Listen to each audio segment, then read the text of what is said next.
Okay, Steve, you ready? Just a sec. Now I'm ready. Well, welcome back, team. I know we weren't around yet last week. I was fighting a terrible cold, still am, but I got some hot water here to help through the day. Good. We talked with Nord Park a while back about negotiations. We really got some skills and systems to take into consideration.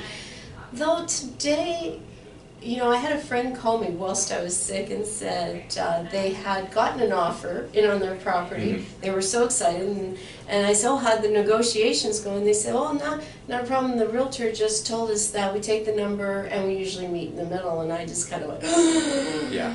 That said, I thought this would be a great opportunity for, you know, especially boots on the ground to share, you know, real life situations of negotiation. So Steve, I agree. Take it away as I rest my throat. Well, I think negotiation is one of those topics that we almost can't talk about enough because it's something that we do in our daily lives with our kids, especially with real estate. We're doing it day in and day out, and there is a craft to it.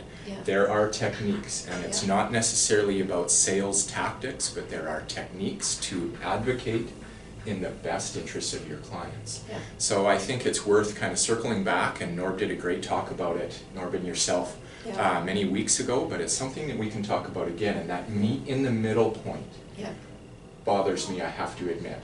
Because if it was just about meeting in the middle, then the seller could pick a number, the buyer could pick a low number, you've got your high number, your low number, and you just pick a number in the middle. And wouldn't real estate be neat and tidy and put a little bow on it like that? That's not the way it works, and that's not the way it should work, right? Exactly. Okay, so let's take my example, because, you know, Stephen did sell my home in Mears. And, you know, we had it listed, and as a seller, you guided me on determining, what was my motivation, and showing me what was the current data out on the properties that was listed, that I was competing against, but also what things were selling for around my area. It was an older home. There was, you know, when a buyer was coming in, they weren't going to get a brand new home. So we talked about that. We were realistic on what needed to be replaced for a buyer, and took that into consideration with the price point. So now you, as a realtor, share with the group how you worked with all that information. Yeah, well, this comes back to the negotiating, because there was one of the techniques that I employed with Mary Ann's consent that, of course, actually created a very good end result for the deal. So with one of the offers that Mary Ann had, we had a conditional offer. The buyers came in and did an extremely thorough, I say extremely with exaggeration, thorough property inspection. And they came back to us and they said, there are $155,000 worth of items that need to be compensated for in the price. To that end, they wanted a $155,000 reduction. You, as the seller, were looking at this and asking me, Stephen, is this legitimate? I have to sell my house. You tell me what to do. My response was, we know the data. We know what the market is going to bear on this property. It's going to be tough to sell, but this is not a viable offer anymore. So, very hard decision, because we had an anxious seller, right? Yeah, exactly. I had to Very sell. hard decision. But Mary Ann trusted me because I was going to advocate on her behalf, and we went back out to the market and were courting other offers. When we got another offer, this is where the negotiation part really comes in as key, because it worked very well. We got another offer and we negotiated the same price as we had originally, but what we did this time is we said, listen, to you and your buyers, we want you to acknowledge in the offer that the buyer acknowledges that the roof is 15 years old and will not be included in the property inspection as deficiencies. And there were a number of other items that the buyer acknowledged in the purchase agreement. And the reason we did that is so they wouldn't come back and double dip once it was time for the property inspection.